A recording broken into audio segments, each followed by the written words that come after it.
श्रीपाद श्रीवल्लभ संक्षिप्त चरित्र अमृत. अध्याय 2. सिद्धयोग्याचे दर्शन, विचित्रपुरीचा वृत्तांत.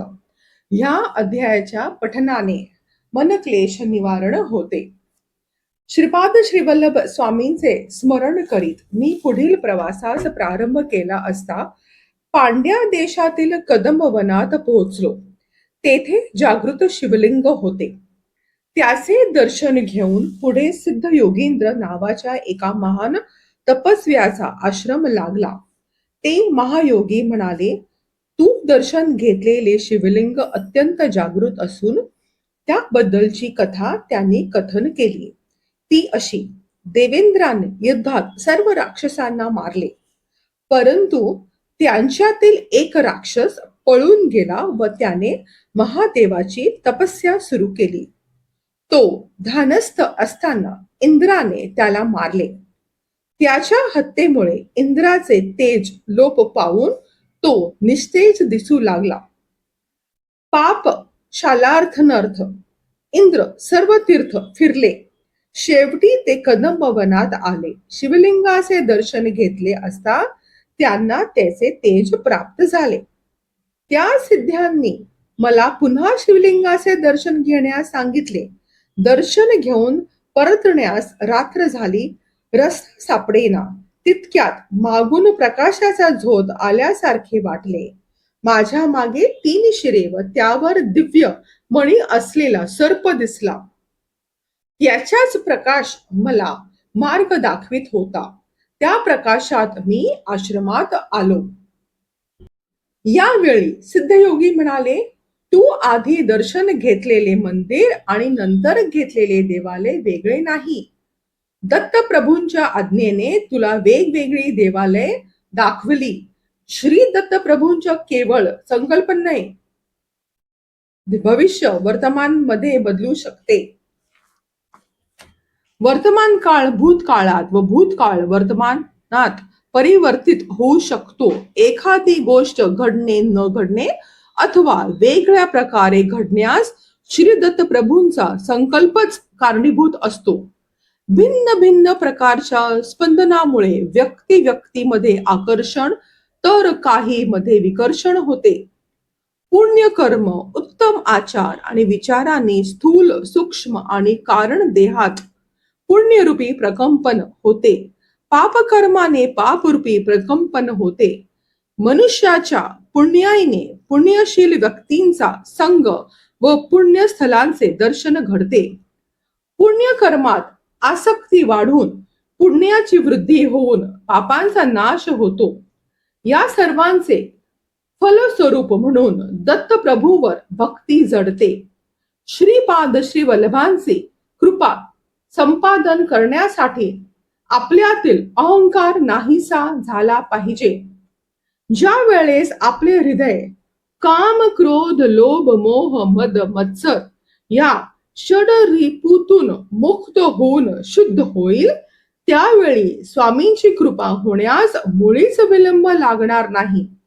तू श्रीपादांच्या अपार कृपेमुळे येथे येऊ शकलास. श्रीपाद प्रभूंच्या दर्शनाची तळमळ दरक्षणी वाढत होती. मार्गात एक गिरिजन लोकांचे गाव लागले. एका वृद्ध गृहस्थाने मला मध व फळे आणून दिलीत.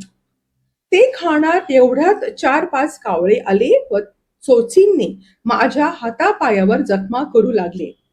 मी तेथून फळे मध टाकून पळालो. श्रीपाद प्रभूंची प्रार्थना केली. या संकटातून सुटका करण्याची विनंती केली.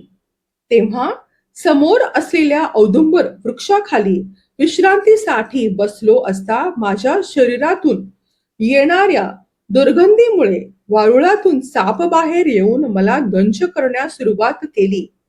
मी मृतप्राय अवस्थेत पडलो होतो.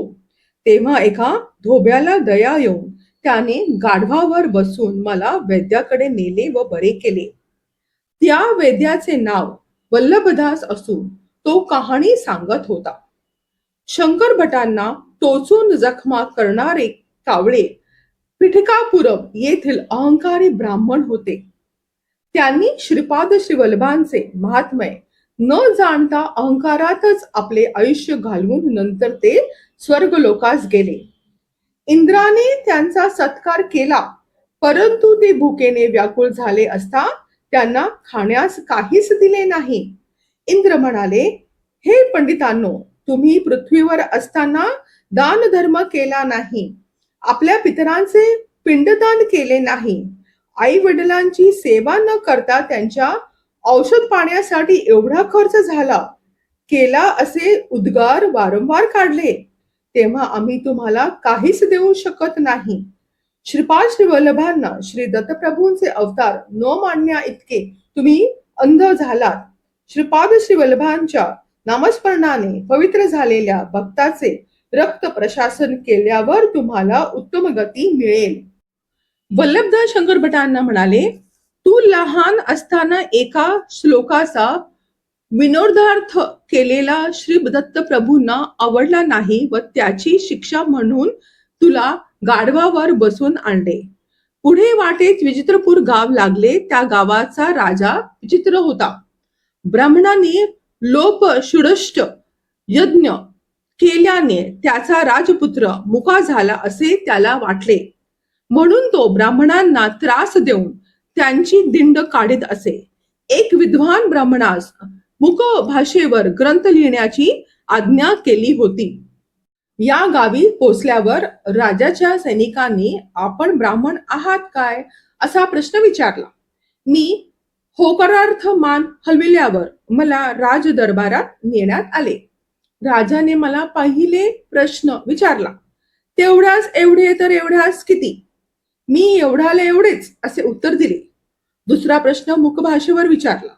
2 बोटे दाखवून खुणेने 1 का 2 विचारले असता 1 बोट दाखवून खुणेनेच उत्तर दिले. त्यानंतर 3 बोटे दाखविले असता त्रिमूर्तींची आठवण झाली. तुम्ही दत्त भक्त आहात का असे वाटून मी भक्ती गुप्त असावी हे जाणून बंद मूठ दाखवली. त्यानंतर राजगुरूंनी मिठाईची भंडार देत असल्याचे खुणेने दाखवत हातवारे केले. मी नाकारले व माझ्या जवळील पोह्याची पुरसुंडी काढून त्यांना देत तुम्ही सुद्धा चव पाहू शकता असा माझा भाव होता. अशा प्रकारे मी 2 परीक्षा उत्तीर्ण झालो. आता तिसरी परीक्षा राजगुरूंनी चमक मधील श्लोक वाचून अर्थ सांगण्यास सांगितले. शंकर भटांनी त्याचा अर्थ सांगितला तो असा. एकाला 3 जोडले असता 4 होतात, त्याचे वर्गमूळ 2 येते. 4त 5 मिसळल्यास 9 येतात, त्याचे वर्गमूळ 3 येते. अशा प्रकारे 4 या संख्येपासून 17 या संख्येपर्यंतच्या सर्व वर्गमुळांचे रहस्य सांगितले. ते जे बोलले ते सृष्टीच्या परमाणूंचे कणाद ऋषींना माहीत असलेले रहस्य होते. त्यांचे प्रवचन दरबारातील सर्वांनाच खूप आवडले. राजाच्या सर्व प्रश्नांना समर्पक उत्तरे दिल्यामुळे व श्रीपादांच्या कृपेमुळे शंकर भट सुरक्षितपणे बाहेर पडले. श्रीपाद श्री वल्लभांचा जय जयकार असो. दिगंबरा दिगंबरा श्रीपाद वल्लभ दिगंबरा, ब्रह्मा विष्णू महेश्वरा श्रीपाद वल्लभ दिगंबरा.